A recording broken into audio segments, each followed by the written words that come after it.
Mark Daniels covers the Patriots for MassLive.com. He joins us on the Volkswagen Dealers Expert Hotline. Mr. Daniels, hello, sir.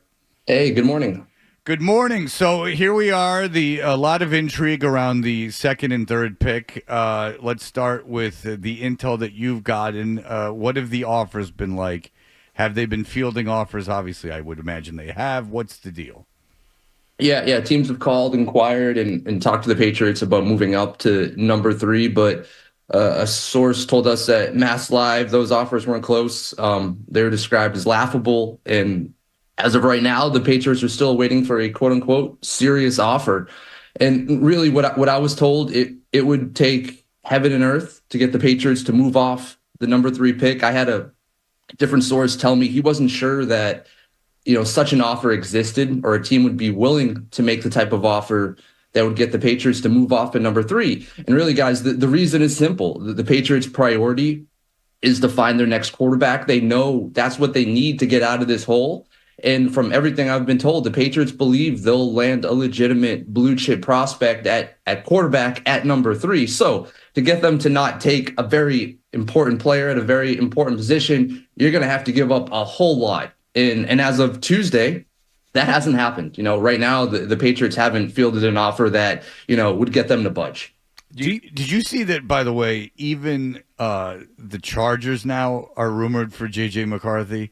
That it's like in Vegas, if you look at the odds, the Chargers, who I believe have the fifth pick in the draft, that they, because it's wildly believed that Minnesota is going to trade up or, something in that.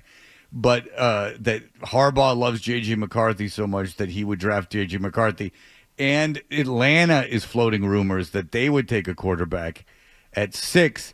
And they just signed Kirk Cousins to that incredibly big deal.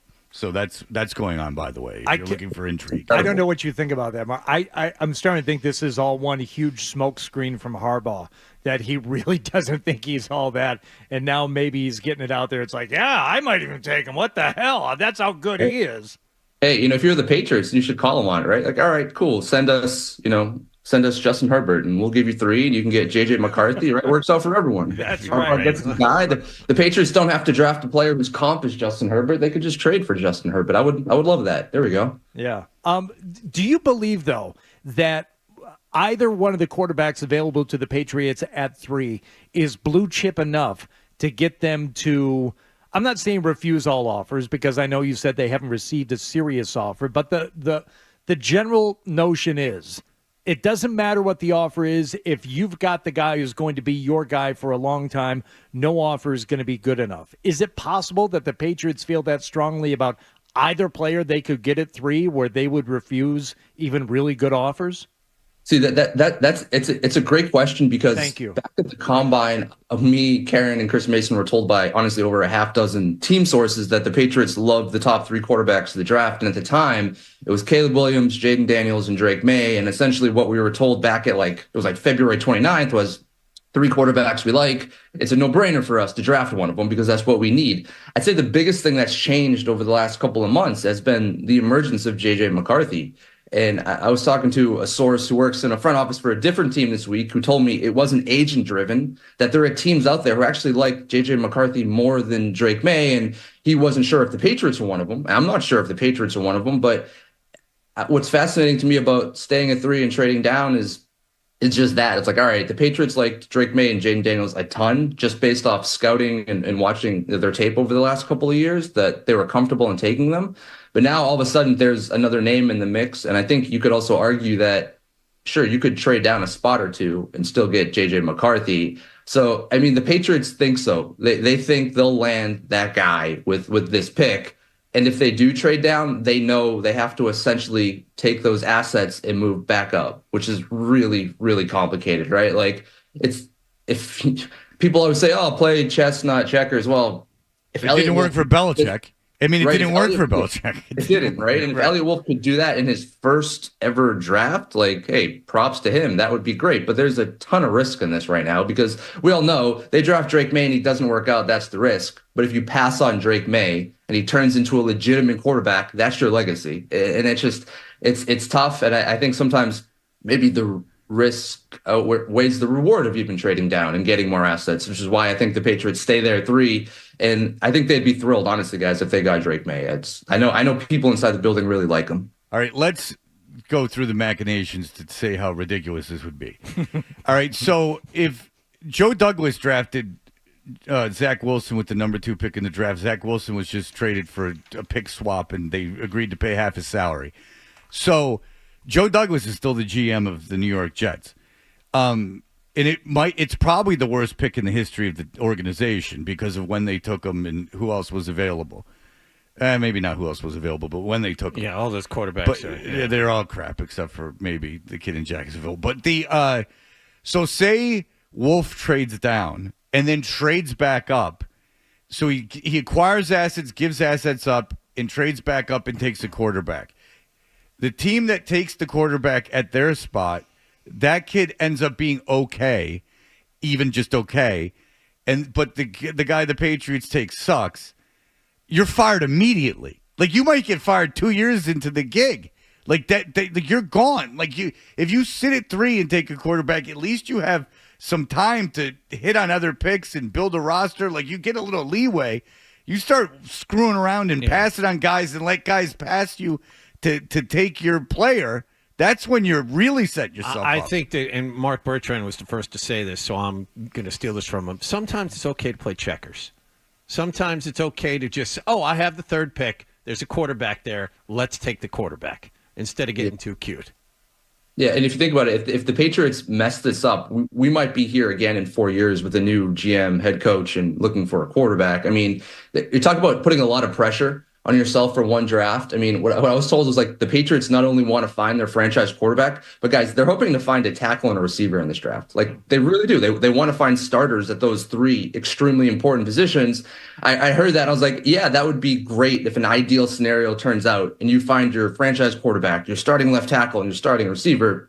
Like, how often, 1, does the board fall that way, but 2, does it actually happen? We all know this is a crapshoot at number 3. It's going to be a crapshoot in the 2nd and 3rd rounds, but I've heard the Patriots have really, really high hopes for this. And Elliot Wolf has said over the last week, like, this is a draft and develop team.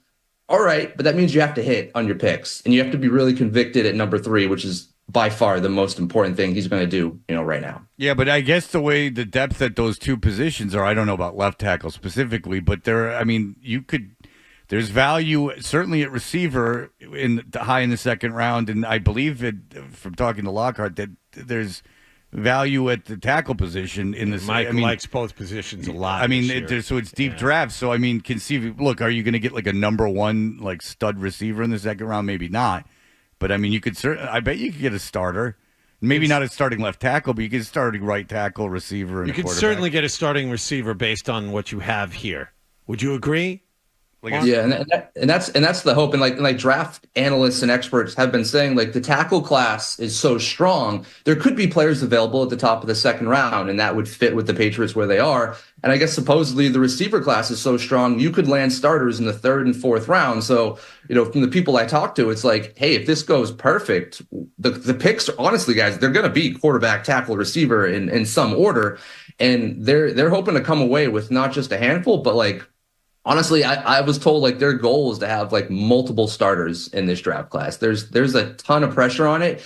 And even more, like, without Bill Belichick, I think scouts feel like they have more of a voice now. But it's fine to say and put the blame on one man, like Bill Belichick, one of the greatest coaches of all time. But it's another thing to go out and actually do it and execute a plan and say, like, hey, the way we were doing it wasn't working. All right, then go out and make the right picks. Like, my standpoint, there's so much pressure on this draft class. I don't know how it's going to live up to the billing unless obviously you land a top 10 quarterback and, 3 other starters, but we'll see. That's what they want to do. Well, I even if you land a starting quarterback, if you just land a guy that's going to start for you for 5 years, I mean, that's a win.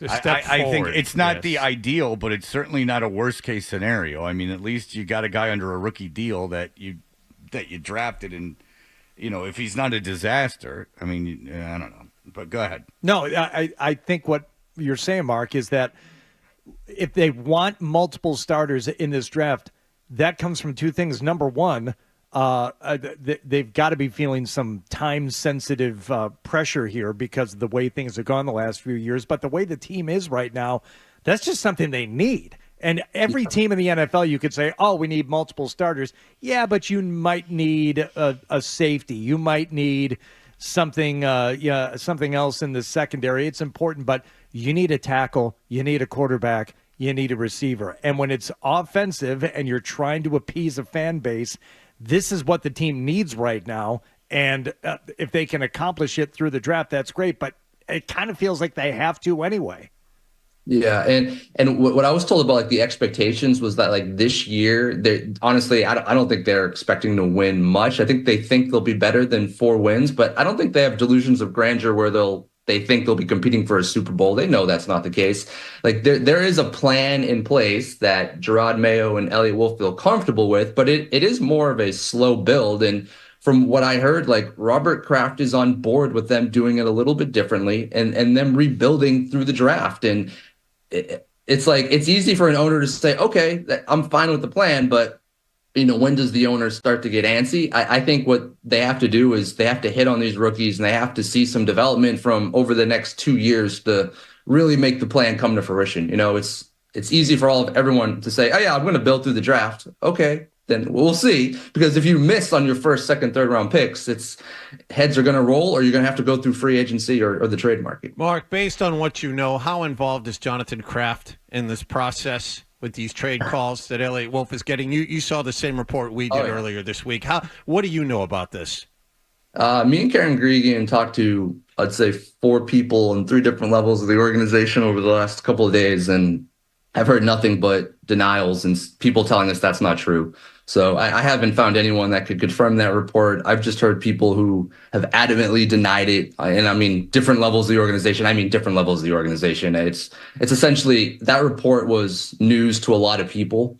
When talking to people about the structure of the front office, I was told, yeah, Elliott Wolf is running it. It's a collaborative process with Gerard Mayo. I was told Gerard Mayo has a say in personnel and that scouts have more of a say. The coaching staff has more of a say. There's a lot. Listen, there's a lot of hands in sort of the cookie jar here with the amount of people in the front office right now. But I was told that Jonathan Kraft works on the business side of things for the Patriots organization. I was told, like for Jonathan Kraft with his aspirations, I was told he wants to be viewed as an owner. That's his goal, right? Is the one day be the owner of the Patriots. I was told he's never talked about wanting to be the GM or run football operations or have a hand in football operations. So I even asked, what's the Kraft's role even in the draft? And what I was told was they want to know before the media does. Like if the Patriots trade out, the Patriots stick, they just want to know. They want to be informed of what's going on.